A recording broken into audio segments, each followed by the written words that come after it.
My favorite Bible verse is Colossians 3 verse 23. Whatever you do, work heartily as for the Lord and not for men. Yung verse na yun just really comforts me na my security is in the Lord. Abangan ng aming live special telethon, Love the Word, Live the Word mula July 17 to 21, 11 p.m. sa The 700 Club Asia, GMA News TV. Mga dapat niyong abangan ngayong gabi. Si Belen, di lamang baon sa utang, lunod na.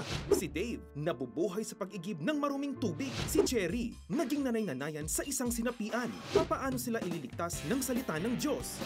Love the Word, Live the Word. Sa espesyal na pagtatanghal ng The 700 Club Asia, susunod na. Whatever you ask for in prayer, believe that you have received it. Ako ang daan, ang katotohanan at ang Fathers, buhay. do not exasperate your children. Instead, bring them up in the training and instruction of Huwag kayong makiayon sa takbo ng mundong ito. Sa halip, hayaan ninyong baguhin ng Diyos ang inyong pag-isip upang maunawaan. Consider it all joy, my brethren, when you encounter various trials, knowing that testing of your faith produces. Lift your eyes and look to the heavens. Who created all these? He who brings out the starry host one by one and calls them each by name.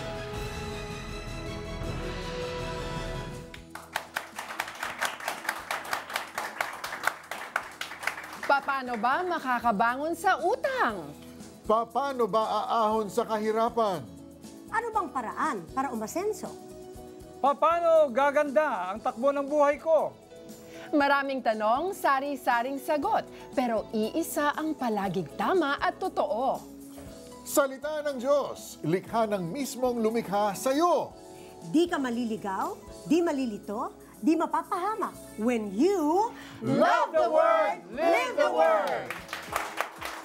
Halina't panghawakan ang magandang plano, pangako at pagpapalang naghihintay sa inyo mula dito. Kasama ng ilan nating kaibigan at kapatid dito sa studio, sina Singer Pastor Jonaver Luklukan, Pastor Rodel Santiago, Joan Tinsay, Ayi Tinsay, and Patricia Suarez.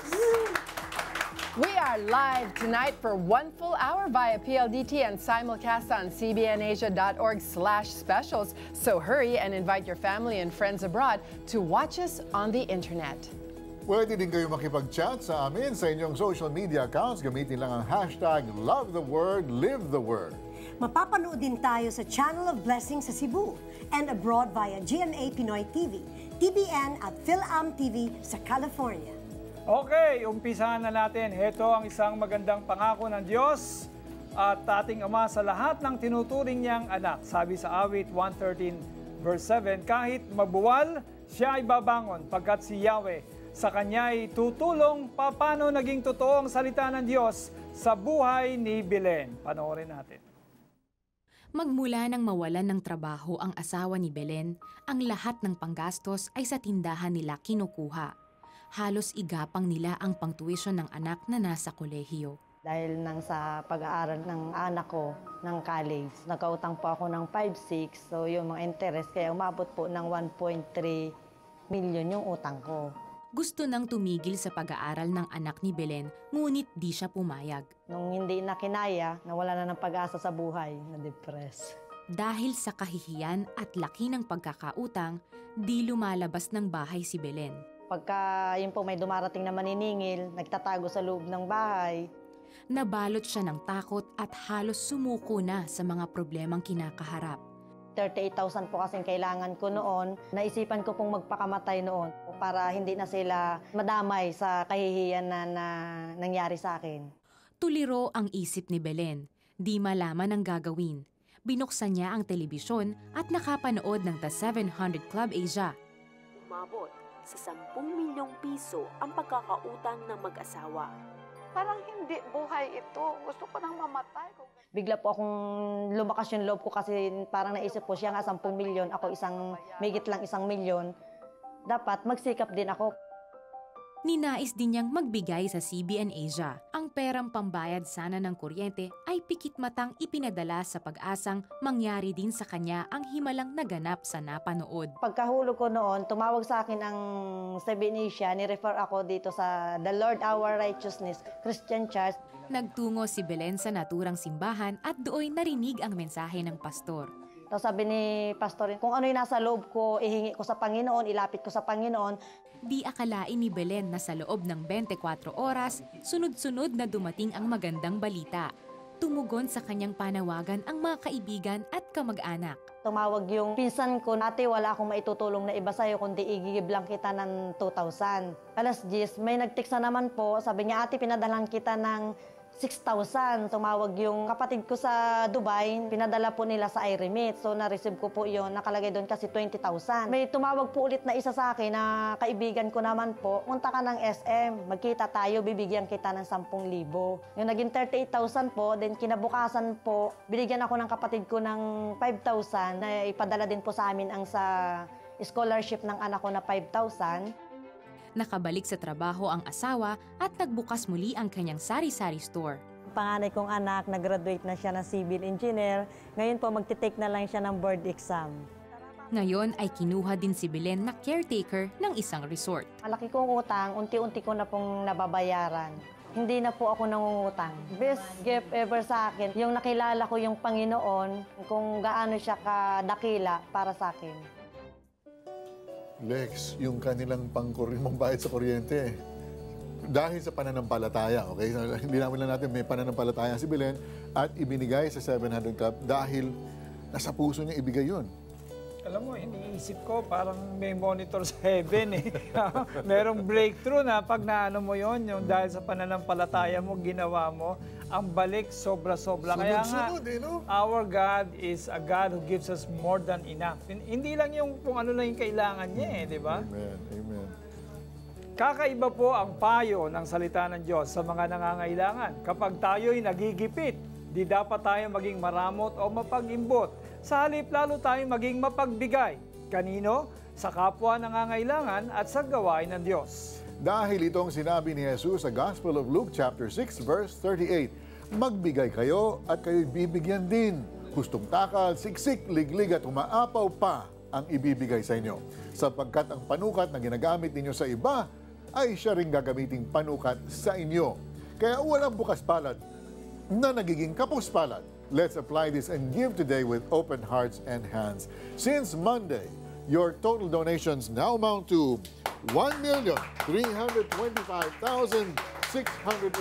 pesos. And we are praying to raise a total amount of 20 million pesos to help our needy kababayans. Call in your donations to the numbers on your screen o mag-text sa aming smart number 0949-888-8001, our globe number 0917-406-5001, or our sun number 0925-300-3000. Here's one sure way you can send your donations to us. Pumunta sa alinman sa mahigit 1,200 branches ng ML Kwarta Padala. Mag-fill out ng send-out form.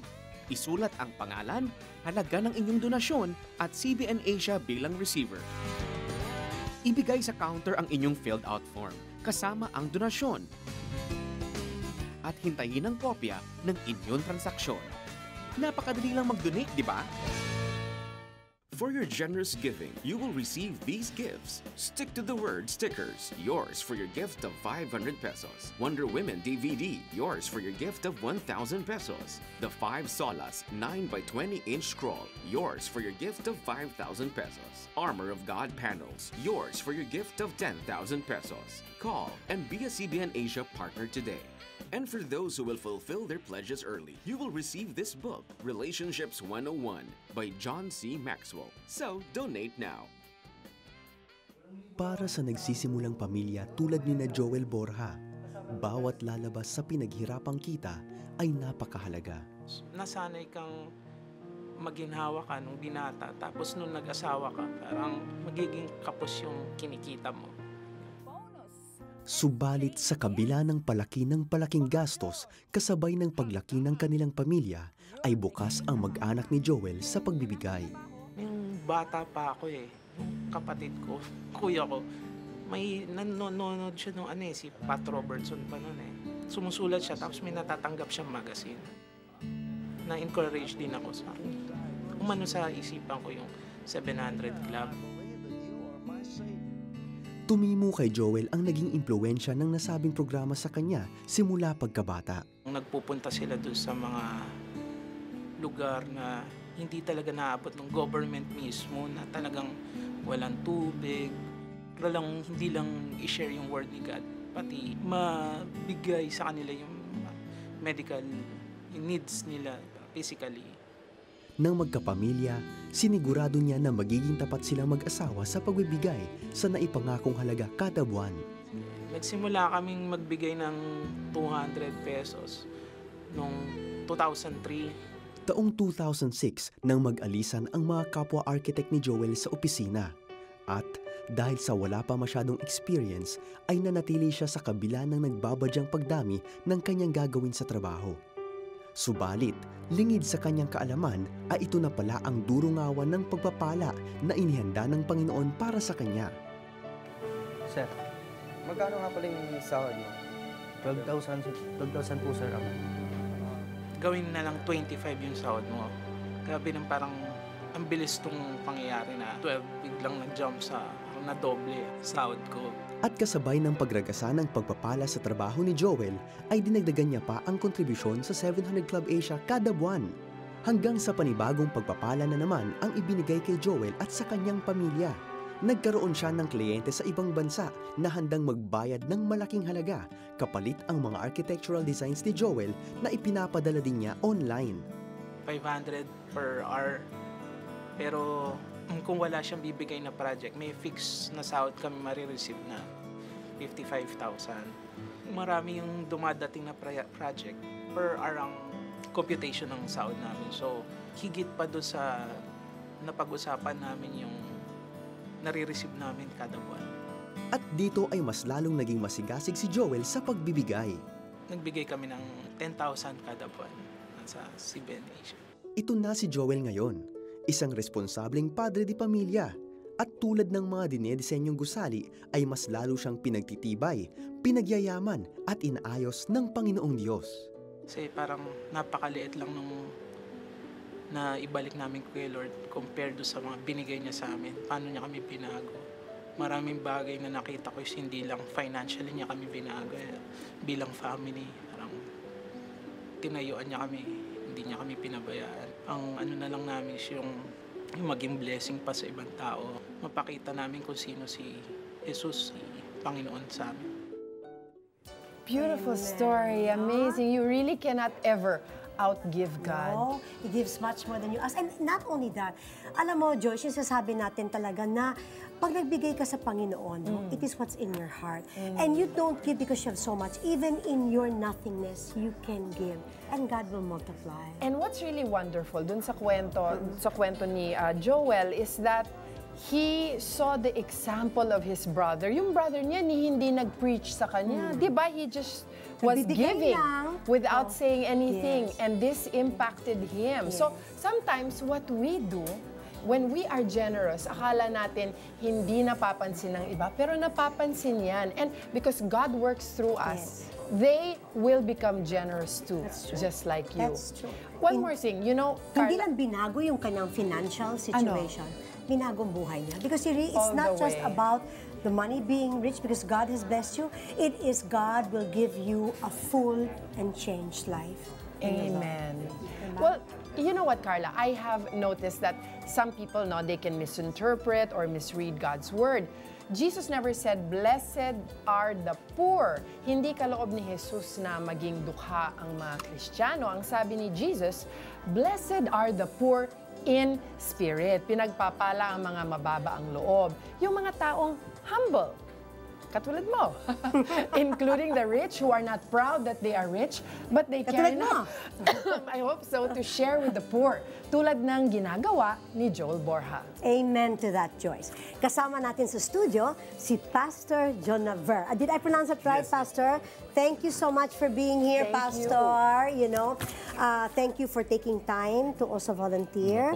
May tatanong ako sa inyo, Pastor. Sige po. What is your favorite verse in the Bible and why? Zechariah 4:6. Bakit po?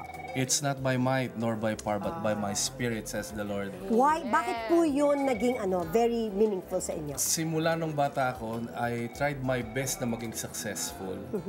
So lahat pinasok ko na para maging successful. Pero nag-start lang ang success nung tanggapin ko si Christ, July 17, 1991. So 26 years na po last Monday. At ngayon masasabi ko talagang yung Matthew 6:33 din na para meron kang all. Seek ye first the Seek kingdom. talaga siya. At hindi mo yan kaya sa sarili mo. Si Lord lang talaga ang pwede mag-bless sa'yo. Amen. God bless you, Pastor. And happy anniversary, 26 years. Yes. Opo. God bless your ministry, Pastor. Thank you po. And I pray that God will bring you ever closer to His heart. Amen. Thank you for being here, Pastor. Back to Mari. Thank you, Dai Carl. Operation Blessing, the humanitarian arm of CBN, has given hundreds of water wells to many thirsty villages. The inspiration for this comes from Isaiah 55, verse 1, which says, "Come, all you who are thirsty, come to the waters, and you who have no money, come, buy and eat." Ang sinasabi dito ay di lamang tubig para sa nauuhawang handog ng Diyos, kundi pati pangkabuhayan at pagkain sa mga hirap at nagugutom. Let's see how that word came alive in the life of Dave.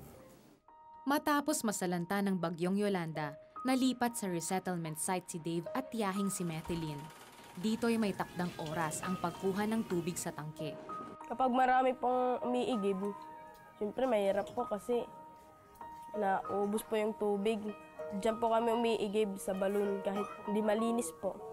Kinupkop ni Methelyn ang pamangkin mula nang mamatay ang ama nito at iwan siya ng kanyang ina.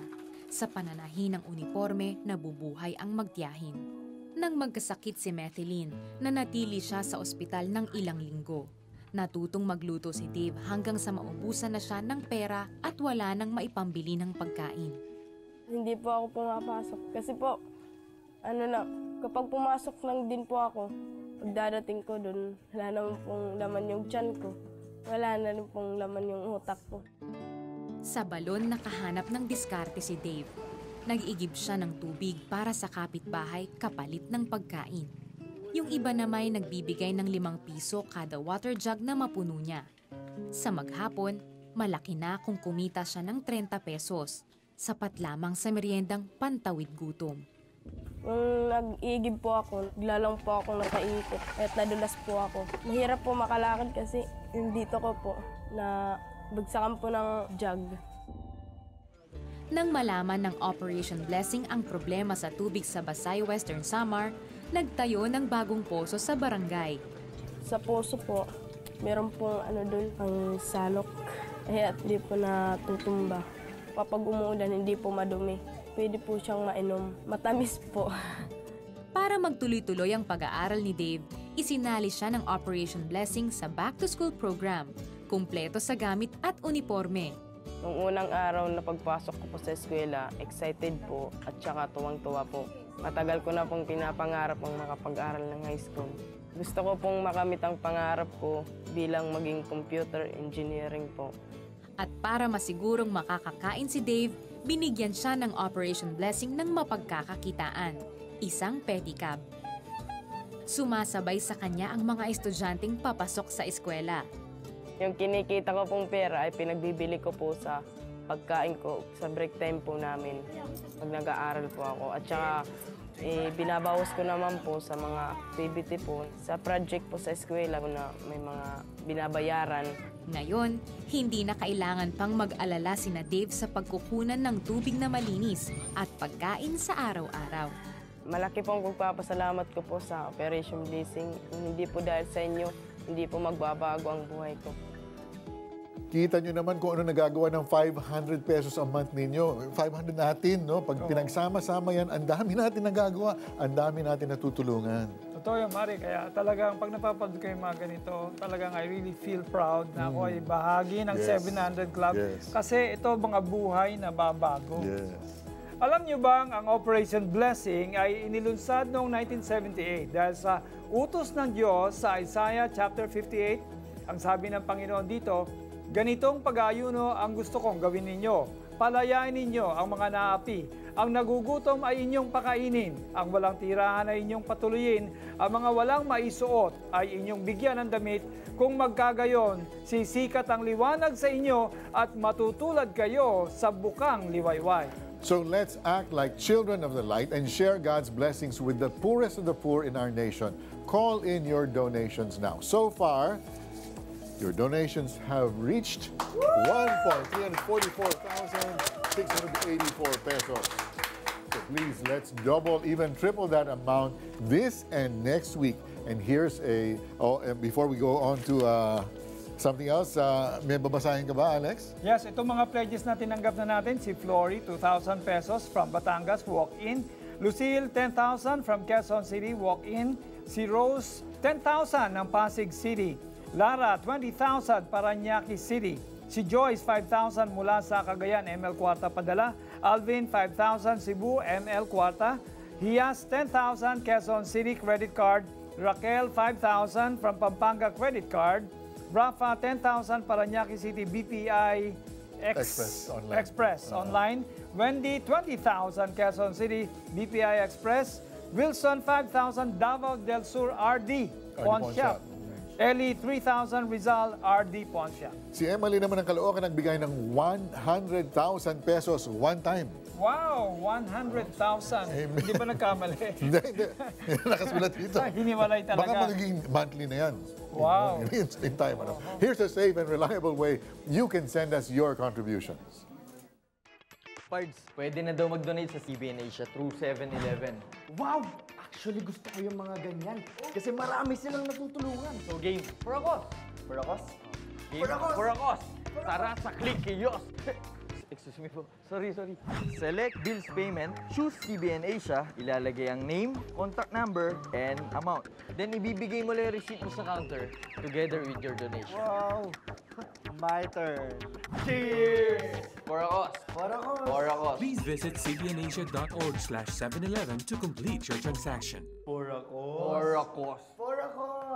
May bagong paraan kung paano mag-donate sa CBN Asia. Bumisita sa nearest outlet ng RD Pawn Shop. Kumuha ng Send Money form. Kapag first time mag-donate through RD Pawn Shop, mag-prepare ng valid ID at kumuha rin ng customer information card. I-fill out ang forms at ilagay ang CBN Asia bilang receiver. I-submit ito kasama ang iyong donasyon. Pagkatapos ay makakatanggap ka ng text confirmation. Ganun lang kasimple. Pwede ring mag-relax muna dahil nakatipid ka sa oras. RD Pawn Shop. No service fee. Open 7 days a week. Good news! Sa lahat ng aming kababayan abroad, pwede na kayo magpadala ng inyong donasyon sa The 700 Club Asia sa pamamagitan ng iRemit. Walang transaction fee sa lahat ng iRemit branches at minimal fee lamang sa mga affiliates nito. Sa remitter application form, isulat ang CBN Asia bilang primary beneficiary. Ilagay ang halaga ng inyong donasyon. At huwag kakalimutang ilagda ang inyong pangalan. Kunin ang inyong official receipt bilang katibayan ng inyong donasyon. Kaya, donate na! Be an ambassador of God's Word. Use these cool-looking stickers that will be a great source of encouragement and inspiration. Stick to the Word stickers. Yours for your gift of 500 pesos. Ngayon po, pag-uusapan natin isa sa pinakamalaking pangarap ng isang Pilipino. Halos lahat ng Pilipino gusto po magkaroon ng... Kotse siguro. Kotse din. Car. Number 1 tip, don't get a car if you don't need one. Tanda ko pa. Kinausap ako ng kapatid ko. Sabi niya, Vic, babalitaan ko, bibili ka ng kotse. Yes. Pwede ba pag-isipan mo mabuti? Kaya lang, bumili pa rin ako. Akala namin, pag bumili ng kotse, yung pang-amortization lang, babayaran. Nakalimutan po namin na ginagasolinahan pala yan. May parking pala yan. May toll fee pala yan. Pinapalitan pala ang gulong niyan. Pinapalitan pala ang brake pads niyan. Ang gastos pala ng car. Ang pangalawang prinsipyo po, kung wala kayong ganong karaming pera, mag-public transport na lang kayo. Let's compare having your own car at public transport. Na-experience nyo na ho bang nakasakay kayo sa kotse? At paglingon nyo sa MRT, yung MRT, ang bilis ng takbo. Hindi ka ba naiinis? Ang mahal na binayaran mo, late ka pa. Pangatlong prinsipyo, if you really need the car, buy a good second-hand car. Pag tingin ka ng second-hand car, mas mura. Paano kung malalamang good? Pag bibili ka ng second-hand car, magdala ka ng kaibigan mo mekaniko. Check po natin yung body. Kung hindi ba siya dumaan ng bangga. Pag tingin mo sa kotse, huwag mong titingnan lang yung katawan. Mas importante po sa pagbili ng second-hand car, yung makina kesa yung body. Bubuksan po natin yung engine. Kung okay pa yung pressure niya, hindi ba siya mausok, okay pa ba yung piston ring. Ang susunod na tip, if you really need a car and you have a lot of money, buy a brand new car. Take note, gagawin mo lang to kung marami kang pera at hindi mo installment ang kotse. Normally ho, 2, 3, 4 years, even 5 years sometimes, pag brand new ang kotse mo, wala kang ganong problema sa makina. A lot of people are thinking this way. Pag bago kotse, walang gastos for the first 4 years. Hindi po totoo yun. May gastos ka, yung normal, gasolina, parking, maintenance, tune-up, all of this. Tama yun, Mark. Kasi alam mo, that when they say also na when you have a brand new car, it will last longer. Eh kung hindi ka maingat, minsan nga may marinig ka lang, you let it go. You know what I mean? Tamad ka to have it tuned up. Masisira din, di ba? What's your experience about having a car? May mga kotse na akala mo okay, no? Pero pag kailangan mo na palitan ng piyesa, ang mahal pala ng piyesa. That's another one. Also, when you buy a car, you make sure that the parts are cheap. Kasi minsan, maganda kayong kotse, pero pagdating naman, ang mga parts doon napakamahal. Yung iba naman nagre-reklamo sa, di ba, may mga yearly or may mga pag nakaabot ka ng 5,000, 10,000 check-up, ang mahal-mahal ng check-up. Exactly. Pag dinadala sa kasa, of course, ano? Pero natural, maganda kasi tingnan sa record ng kotse mo kung kasa palagi. Yan lang, mahal. That's true. Super That's mahal. true. Okay. I think you want to read first? Basa muna tayo. Donations given to us through 7-Eleven. Si Cecil ng Mandaluyong nagbigay ng 1,000. Si Ami, 1,000 ng Manila. Si Teresa nagbigay ng 500 mula sa Rizal. Okay. Lina of Cebu gave 500. Si Wallace ng Cebu nagbigay ng 500 din. That's through 7-Eleven. So please call and give. Here's a faithful donor to the 700 Club Asia who takes God's word very seriously, especially the verses on giving and tithing. Tithing is giving 10% of your earnings to God. Now, that seems like a lot. Pero sa totoo lang, binabalik yan ng Panginoon, siksik, liglig at umaapaw pa. Tingnan natin sa buhay ni Arnold Saflor. Maituturing na mga tapat na lingkod ng Panginoon ang pamilya ni Arnold Saflor. Ngunit may kulang sa kanilang buhay. Mahirap ang aming naranasan. Para kami sa loob ng ilang taon namin na naglilingkod, yung aming iglesia ay para kami mga basang sisiw nung una. Sabihin, yung aming church ay simple lang. Parang inilagay lang kami doon sa isang bodega. Parang ganun lang ang sistema namin. Pero nagpatuloy kami sa paglilingkod sa Lord dahil alam namin ang Diyos ang siyang tumawag sa amin, mag-asawa. Isang gabi sa pamamahinga nilang mag-asawa, nasumpungan nilang manood ng The 700 Club Asia. Na napakinggan doon sa mag-asawa na meron silang ibinahagi, no, na para sa gawain ng CBN Asia. Sabi nila, subukan daw ng mga manonood at nahamon naman kami mag-asawa. Yung aming hawak noon ay yun na lang ho yung aming halos panggastos. Pero nag-usap kami, sabi ko kay Mrs., subukan natin. Kasi baka ito yung daan ng pagpapala ng Lord para sa atin. Kinabukasan ay agad nagtungo si Arnold sa M. Lewillier upang magpadala sa CBN Asia. Kapos man ay buong pusong ibinigay ni Arnold ang kanyang handog sa Panginoon. At nang gabi ding iyon, gulat na lang kami. Kinagabihan din mismo yon ay may tumunog na cellphone, no, sa amin. At I need to claim my money at totoo ang Panginoon doon. Pagka ikaw ay totoong nagbigay, ay gagantihan ka ng Panginoon sa mga bagay na ginawa mo para sa kapwa mo, lalo pa kung sa gawain ng Lord. Unti-unti ay naipagawa ni na Arnold ang simbahan. Kasabay ng patuloy niyang pagbibigay sa Panginoon ay ang patuloy din na pagbabalik ng pagpapala sa Kanya. Blessing sa amin, yung kami po ay dinala ng Panginoon, hindi ho lang ho sa probinsya, kundi kami po ay dinala ng Lord maging sa ibang bansa. Sa totoo lang ho, meron po akong natanggap na text galing ho sa iRemit. So, yan po ay isang pagpapatunay na ang Panginoon ay nagbabalik, no? Ang pinaka-importante lang pag nagbibigay ka, ang dahilan mo ay dahil sa Panginoon. Yung pagmamahal mo para sa Panginoon. Nakita natin sa buhay ni Pastor Arnold, na subukan niya na kung ikaw ay magbibigay sa Panginoon, ibabalik sa iyo ng Panginoon higit pa kaysa sa iyong inaasahan. So bakit di po ninyo subukan yan upang maranasan ninyo that our God is a rich God. Sabi nga ni Pastor Jonaber, luklukan, mayaman ang ating Ama sa Langit, kaya mayaman din tayo. Pero kailangan magbigay ka muna. Isang sekreto ng pagunlad ng mag-asawang sa Flor ay ang kanilang pagsunod sa utos ng Diyos sa Malakay 3:10. Dalhin ninyo ng buong buo ang inyong mga ikasampung bahagi sa tahanan ng Diyos. Subukin ninyo ako sa bagay na ito. Kung hindi ko buksan ang mga bintana ng langit at ibuhos sa inyo ang masaganang pagpapala. O, sabi ni Yahweh, subukin daw natin siya. Heto na ang ating pagkakataon. Let's do it! His will and establish His kingdom on earth as it is in heaven. Tawag na sa 737-0700.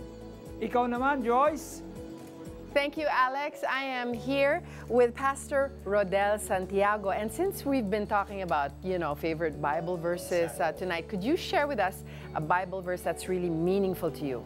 Yes, it's actually 2 Corinthians 5:18 that God Himself reconciled us to Himself through Jesus Christ, and then He gave us that ministry of reconciliation.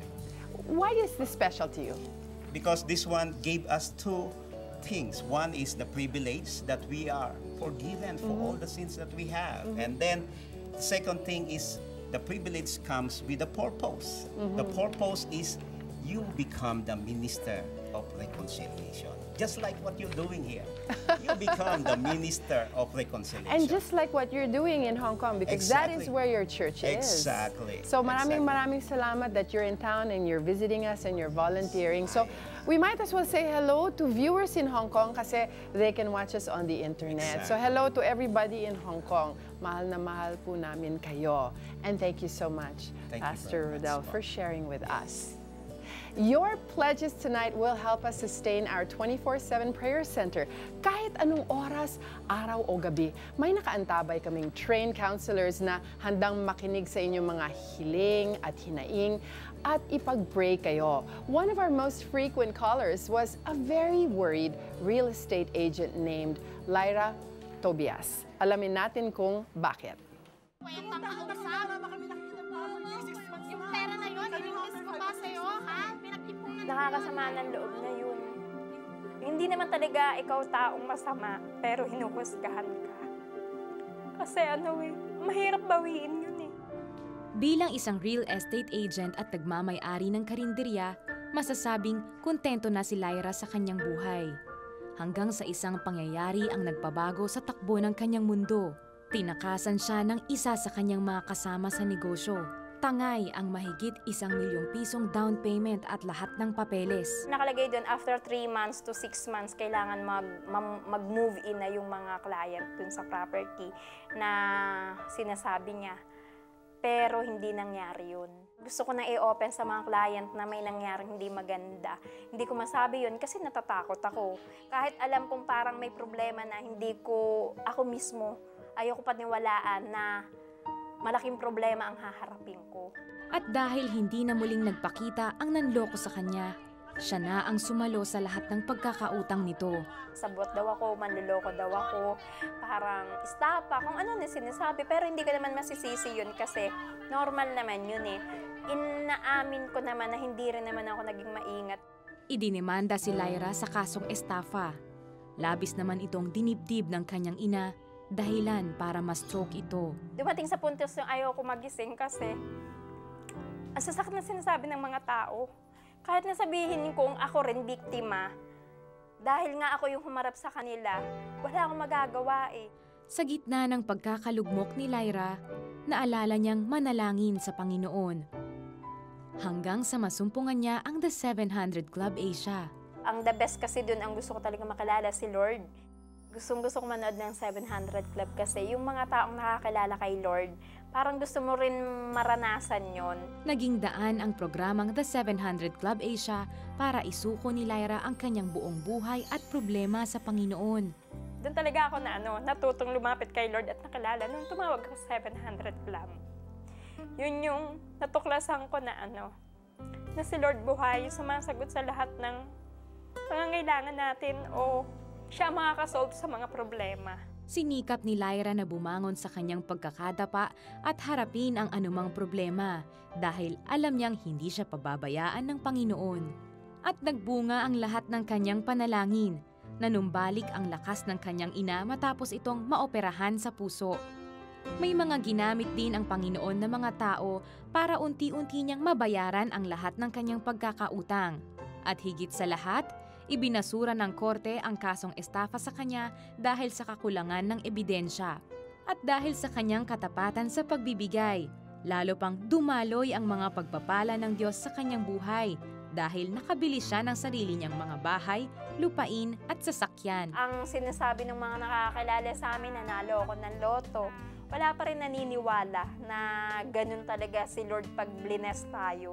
Pag kumapit ka kay Lord at talaga naman sumunod ka sa Kanya, ang ibibigay naman niya sa iyo, grabe naman pagpapala yun na hindi mo na kayang akapin sa sobrang dami. Parang naaabot mo yung kamay ni Lord. Parang mahal na mahal ka ni Lord. Yung masarap mabuhay na kasama niya. Wow, that is amazing. You know, sabi nga nila Joyce, no? Like with what happened to Lyra, no? Her faithfulness in her tithe.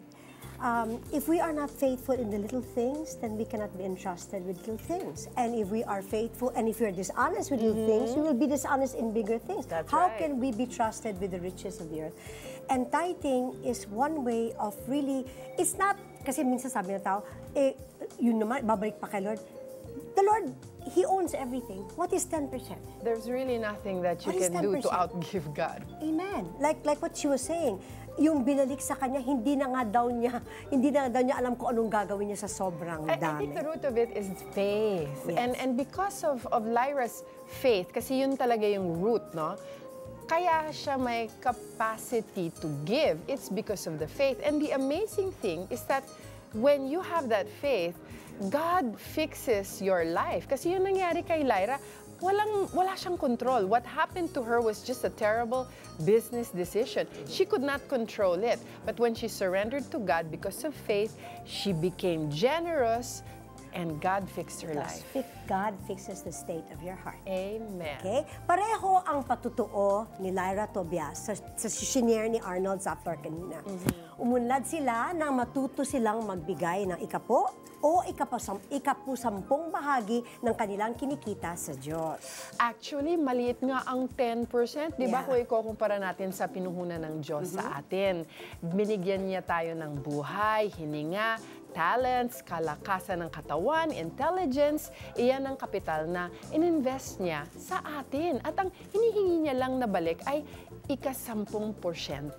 Lugi pa nga siya, di ba, kung ekonomiya ng mundo ang basehan. Talaga. Kaya, please, tawag na kayo, huwag na kayo makatubiling magbigay. Dahil ang lahat ng ibibigay natin sa Diyos galing din yon. Kaya, tawag na at mag-donate. Now, before you do that, I'd like you to, Joyce, share with them kung sino ang mga nag-donate. Vic from Antipolo, 500 pesos one time. Si Mr. Anonymous, pwede rin Miss Anonymous. Oo, 1,000 one time. From Facebook, si Glenda ay nag-donate ng 2,000 pesos. Si Urbina ng Manila nag-pledge ng 700 pesos. JR of Manila also, 500 pesos. Milagros from Nueva Ecija, 500 pesos monthly. Lady Lou from Bataan, 1,000 pesos one-time gift. Maraming salamat sa inyong mga pledges. Here's one safe and sure way of sending us your donations. Pumunta sa alinman sa mahigit 1,200 branches ng ML Kwarta Padala. Mag-fill out ng send-out form. Isulat ang pangalan, halaga ng inyong donasyon at CBN Asia bilang receiver. Ibigay sa counter ang inyong filled out form kasama ang donasyon at hintayin ang kopya ng inyong transaksyon. Napakadali lang mag-donate, di ba? Good news! Sa lahat ng aming kababayan abroad, pwede na kayo magpadala ng inyong donasyon sa The 700 Club Asia sa pamamagitan ng iRemit. Walang transaction fee sa lahat ng iRemit branches at minimal fee lamang sa mga affiliates nito. Sa remitter application form, isulat ang CBN Asia bilang primary beneficiary. Ilagay ang halaga ng inyong donasyon at huwag kakalimutang ilagda ang inyong pangalan. Kunin ang inyong official receipt bilang katibayan ng inyong donasyon. Kaya, donate na! Belt of truth, breastplate of righteousness, sandals of the gospel of peace, shield of faith, helmet of salvation, sword of the Spirit. This is the full armor of God, yours for your gift of 10,000 pesos. These are set of doctrines held by theologians and churchmen to be central in the Western Christian Church. Remind yourself of these solas by displaying this 9x20-inch scroll in your own home. Yours for your gift of 5,000 pesos.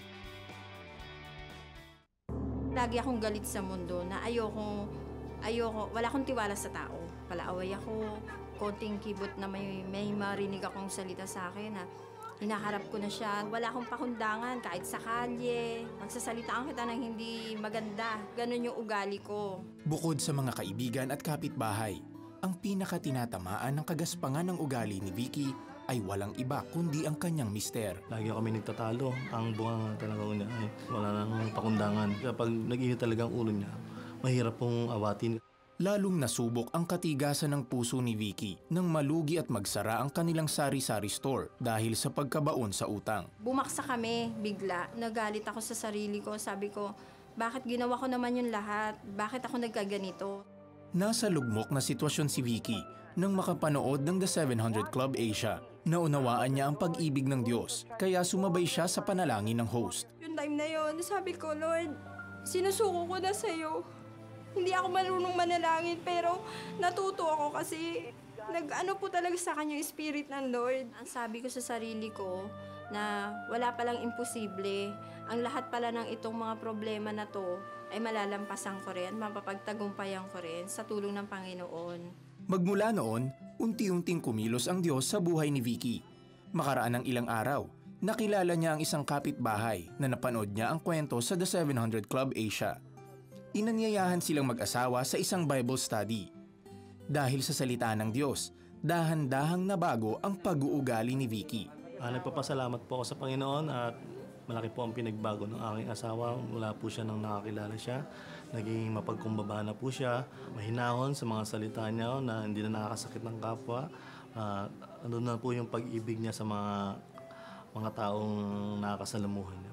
Yung biking palaaway, ngayon po, binago ng Lord, binaliktad ng Lord. Nagkaroon ako ng malawak na isip, mahabang pasensya. Marunong na ako humingi ng tawad, ng sorry. At lahat ng mga nagiging kaaway ko noon, naging friendship ko ngayon. Nag-uumapaw ang kasiyahan sa aking puso at labis ang aking pasasalamat sa Panginoon sa tuwing nakikita ko na ang mga pamilya, kagaya ni Sister Vicky, ng Pagkaliwangan Family, ay nagkakaroon ng matibay at malalim na relasyon sa Panginoon. Bukod sa pagsasaayos ng kanyang ugali, inaayos rin ng Panginoon ang kanilang aspetong pinansyal. Dahil sa pagbibigay sa gawain ng simbahan at ng CBN Asia, nabayaran nila ang mga pagkakautang at nakapagbukas ng mas malaking tindahan. Tayo'y sumunod at ipamuhay natin sa buhay natin ang mga salita ng Lord. Ibang klase talagang Panginoon. He doesn't just fix our character. He fixes even your financial, yung family life natin. Ang daming magandang side effects na dulot ng pagsuko ng buhay sa Panginoon. Kaya kailangan rin nato Imposible magbago si Vicky. Pero kilala ko yan, dalawa na yan Ilang pero after na siya. After na, talagang iiba na si Vicky. nabago na ni Lord. Sawa Hi, Vicky. Pero lahat po tayo, wala pong niisang nilalang sa mundo na hindi po makasalanan except for Jesus. No? Jesus is the only person who was ever born sinless. Tayo po makasalanan lahat. Tayo po lahat merong mga hindi magandang attributes, merong mga pag-uugali na talagang kailangan pumasok ang Panginoon sa mga buhay natin at ayusin yan. But He'll only do that because God, the Holy Spirit, is a gentleman. He'll only do that if we invite Him in. So kung kayo po ay, you understand that this time na kayo po ay makasalanan, tulad po natin lahat, no? All you need to do to get it right with God is to pray a very simple prayer. Ang kailangan lang po ay taos sa inyong puso. Tonight is your night. If you're watching this and you understand that you need a Savior, pray with us right now. In Jesus' name, let's bow our heads. O Diyos Ama, maraming salamat, Panginoon, sa ginawa po ninyo sa buhay ni Vicky at ni Renato. Father, maraming salamat at yan po ang ginagawa ninyo sa mga buhay ng mga tumatanggap sa inyong bugtong na anak as our Lord and Savior. You move in our hearts, you move in our lives, and you change us, Lord. You make us more like Jesus day after day, Panginoon.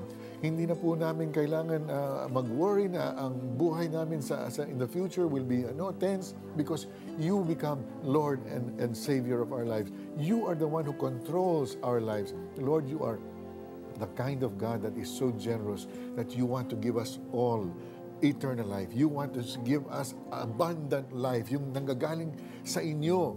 And out of a heart of generosity and love, you just pour this life out on us. Lord, there are people right now who are praying with us. Lord, would you just reach out now and touch each one? Kapatid, if you've never asked the Lord for forgiveness right now, just reach out to God and say, Lord, patawarin po ninyo ako sa mga nagawa kong kasalanan. Forgive me, Lord, sa lahat ng mga nagawa kong that hurt you, God, that hurt others around me, Father. Would you forgive me? Just like Vicky said, Lord, teach us how to be humble enough to ask for forgiveness when we hurt others. Father, maraming salamat that you have now come into my life because I pray to receive your Son as my Lord and Savior. Father, thank you for the eternal life you've given me in Jesus' name. Alex? Maraming mga sumabay sa panalangin ngayon ang makatatanggap ng himala ng Panginoon sapagkat sinasabi sa salita ng Diyos sa pamamagitan ng kanyang mga latay at mga sugat na kanyang tinamo sa krus ng Kalbaryo, tayo ay kanyang pinagaling. Sa mga sandaling ito, ang kagalingan ng Panginoon ay dinidirekta niya sa mga taong nananalangin ng may pananampalataya. Pangako ng Diyos, kung tumawag kayo ng may pananampalataya at aangkinin ninyo ang kagalingan ay binibigay ng ating Panginoon sapagkat sinasabi sa Biblia, lahat ng mga may sakit na lumapit sa Panginoon ay kanyang pinagaling. Sa sandaling ito, there are many children who are sick with dengue at karamihan sa kanila ay hindi kaya magbayad sa ospital, nandun lamang sa bahay. The Lord is now touching you and healing you. In the name of Jesus, receive your healing. Somebody who has a cancer in his lung, the Lord is healing you right now. In the name of Jesus. Meron may problema sa dugo. Ang sakit na ito ay tinatawag na AML. Sabi ng mga doktor, it could lead to leukemia. The Lord has heard your prayers. Receive your healing from the Lord. Somebody who has a swollen left foot, hindi ka makalangkad, kapatid, at ang paa mo ay doble, triple ang laki. Nangangamba ka kung ano mangyayari dito. The Lord is healing you right now. In the name of Jesus, receive your healing from the Lord. Somebody who sustained a gunshot wound, pero wala kang, hindi ko alam, pero natatakot ka na malaman ito sa anumang kadahilanan. Nananalangin ka ngayon sa Panginoon, humingi ka ng miracle. Sabi mo, Lord, kung totoo ka, kaya mong to pagalingin. The Lord has heard your prayers because every cry directed to the Lord, every cry for mercy, the Lord is hearing that. Receive your healing from the Lord. In Jesus' name. Sumabay ba kayo kanina sa pagdarasal at tinanggap si Jesus bilang iyong Diyos at tagapagligtas? Ibahagi nyo naman sa amin. Please text yes, space the 700 Club Asia at ipadala yan sa aming smart number 0949-888-8001 at Globe 0917-406-5001 at Sun number 0925-300-3000. Kasama natin sa studio ang pinakabunsong anak ni Pastor Alex Tinsay na si Ai. Thank you, Ai, for being here tonight. May tatanong ako sa iyo, ha? Anong favorite Bible verse mo and why? Romans 8 verse 28 po. Bakit? And all things work together for good to those who love Christ and to those who are called according to His purpose. Bakit? Makita po natin na predestined po tayo as Christians to fulfill His glory po as missionaries po and disciples of Him po. Nakita ko po itong si Little Ai na lumaki. Ngayon, napakaganda na ni Ai. And thank you so much, Ai. Marami kang mga sinagot ngayon. Anong mga pledges na dumating? Okay po, so si Joel po from Laguna, nag-donate po ng 1,000 pesos. Si Shirley po from Manila, nag-donate po ng 500 pesos. Melinda from Rizal, nag-donate po ng 500 pesos. Eve from Quezon City, nag-donate po ng 1,000 pesos. Rosa from Cavite, 1,000 pesos. Josie from Caloocan City, 500 pesos. Len from Rizal, 500 pesos. Ron from Iloilo, 500 pesos. Alex from Manila, 500 pesos. Jobel from Las Piñas City, 500 pesos. Yun po yung through ML Kwarta Padala. Maraming, meron pa. Teresa from Rizal, 500 pesos po, one-time gift. Jane Ong from Santa Mesa, 500 pesos, one-time gift. Jocelyn from Pampanga, 1,000 pesos, one-time gift. Maricel, 500 pesos, one-time gift. At last but not the least po, Fred Tuazon, Legazpi City, 500 pesos, one-time gift. Thank you so much, Ai, and I will leave you to do your job because maraming tatawag. Your donations tonight will help sustain our Monday to Friday Christian program, the 700 Club Asia. This is the way we bring God's love and miracles into thousands of Filipino homes. Here's one televiewer whose life was changed since she started watching the show, Jelani Perez. 5 taon ang pagitan mula ng planuhin ni na Anthony at Jelani na sundan ang panganay nilang anak. Subalit sa pagkakataong ito, nabatid ni Jelani na meron siyang ectopic pregnancy. Siyempre, nalungkot kaming mag-asawa. Ganun pala yung feeling ng parang may ine-expect ka pero hindi yun yung naging outcome. Sa patuloy na pananalangin at pagtitiwala sa Panginoong Jesus, nakumpirma ni Jelani sa 3 buwan na meron nang buhay sa loob ng kanyang sinapupunan. Sa pagpatak ng 6 na buwan, isang hamon na naman sa pagbubuntis ang kanyang kinakaharap. May irregularities yung pumping ng heart ko. Instead of pagpasok ng blood, diretso labas, umiikot siya. So meron siyang gap. The sad part was, yung gamot to help dun sa pag-regulate ng pumping ay hindi pwede sa pregnant women. And they were worried kung paano ako magagamot ng maayos. Hindi ako makainom ng gamot, pero I was in sobrang pain. Yung natutulog ako, kailangan kong umupo. Hindi ko kayang humiga. Hanggang sa Nanood ako ng 700 Club.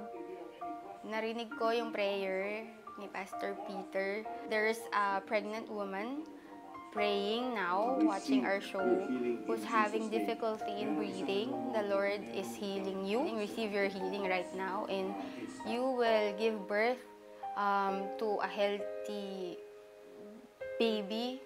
During that time, I was filled with gladness. Kasi alam ko ako yun eh.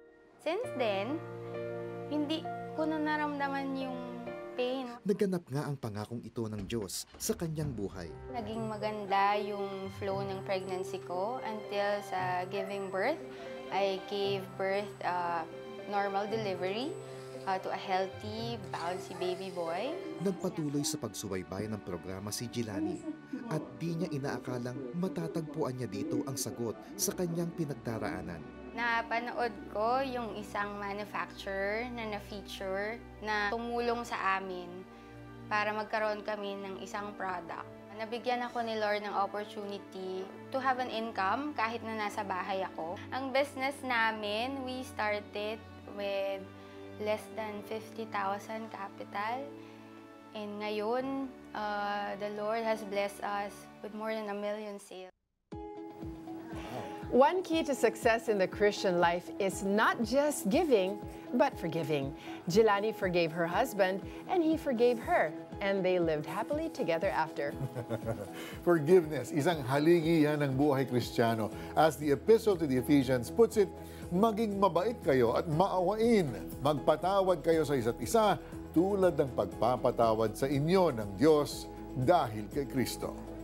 Dumako naman tayo sa isa pang haligi ng buhay Kristiyano, ang pagiging mandirigma, ang paggamit ng kapangyarihan at sandatang bigay sa atin ni Jesus para talunin at sirain ang mga gawa ng demonyo. Ito ang patotoo ni Cherry. Naging malaking hamon kay Cherry ang pagkupkup sa dalagitang si RG. Sabi naman ng kapatid ko, dahil siya may pamilya, hindi niya masyadong maasikaso si RG. Ibinigay sa akin, sabi, pwede bang sa'yo na lang kasi mag-isa ka lang naman at matututukan mo siya para may kasama ka rin. At dito po nagsimula ang maraming bagay na nakita ko na pangyayari kay RG. Na-discover din po namin na ang batang to, marami siyang pinagdaanan. Takot siya na mag-open up dahil siya ay battered child din. Buti pa sila. Masaya. With that, ang umiwas na siya sa mga tao at ang nakita niya na pwede niyang paglabasan ng kanyang sama ng loob ay yung puno. At sa pagkikipag-usap niya sa puno, bigla na lang may lumabas na siya lang nakakakita. Ang sabi niya, mukhang tao naman. Doon na nagsimula ang kalbaryo ng kanyang inaalagaan at sumubok din sa pananampalataya ni Cherry. Nanonood po ako ng 700 Club dahil naniniwala po ako na yun po ay makakapag-boost ng faith ko. Nagkataon po talaga niloob ng Panginoon na ang napanood ko noon ay bulong. Na-challenge ako. Sabi ko, salamat po Lord dahil ikaw ang Diyos na makapangyarihan at kailangan ko na magpapalaya sa lahat na uri ng kasalanan ng isang tao. Naging malakas ang kapit ng kaaway sa buhay ni RG.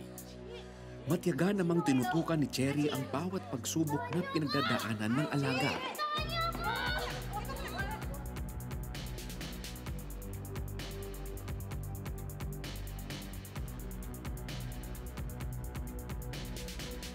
Pinagpipray ko siya, binubulungan ko siya na gamitin niya ang pangalan ng Panginoong Jesus.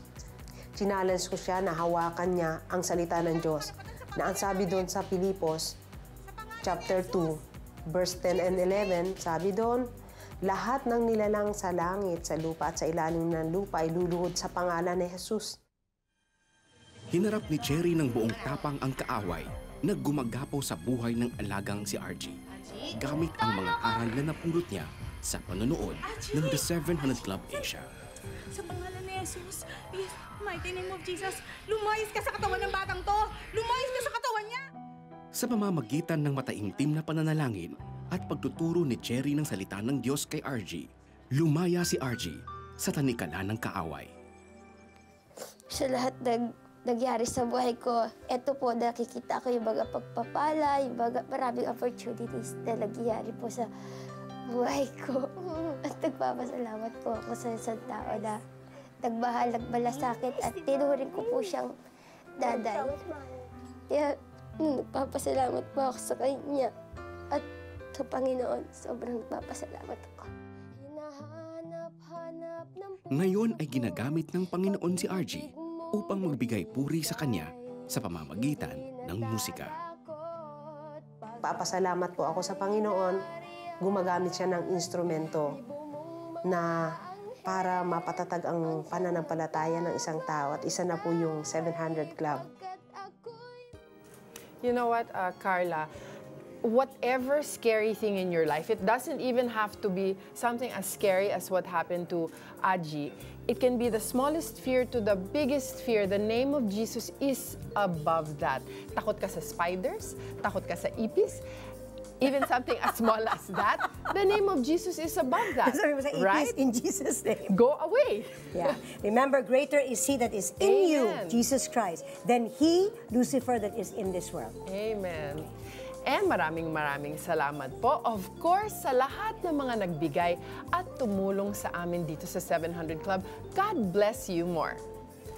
The 700 Club Asia would like to thank the following: PLDT, M. Lumiere, I Remit, RD Pawn Shop, Naptis Cater, Proudly Green, Adstrap, United Neon, Mixes, The Empire Catering, DSV Catering, Rodel's Kitchen, BB Marciano Catering, Al Shekinah Dishes Catering, 7-Eleven. This evening, your giving has totaled $1,410,484. So keep calling. We're going to be right here for another hour. Call and hey, andito pa lang yung mga phone operators natin. They're always here to take your calls. Yes. Ang salita ng Diyos ay di lamang nagbibigay liwanag, di lamang nagbibigay ng lakas at sustansya. Ito'y matalim na sandatang panlaban sa mga kampon ng kadiliman. Walang sinabi ang mga anting-anting, bendita o orasyon. God's word is the most powerful of all. It's living and active, sharper than a double-edged sword. Basahin po natin sa Tagalog, ang salita ng Diyos ay buhay at mabisa, mas matalas kaysa sa alinmang tabak na sa magkabilay may talim. Ito'y tumatagos, maging sa kaibuturan ng kaluluwa at espiritu. Kung wala pa kayong Bible, oras na para kumuha at magbasa. Kung gusto nyong sumali sa isang Bible study group malapit sa inyo, tawag lamang sa aming mga numero. Now is your time to love the Word, live the Word! Hindi pa dito nagtatapos sa GMA News TV ang Love the Word, Live the Word dahil marami pa kaming inihandang kwento sa GMA. Kaya lipat na maya-maya lang. God bless you and call now. Puno ng talento si Elisha. Subalit dahil sa pambubuli ng kamag-aral, nawalan siya ng kumpiyansa sa sarili. He always kick me and sometimes he do like this and I said, I did do something, duling. Kasusweldo pa lamang pero ubos na agad ang kita. Bilang isang government employee, sapat lamang ang kanyang kita sa mga pangangailangan ng kanyang pamilya. The reason why God wants to bless you and me so that we can become a what? A blessing to others.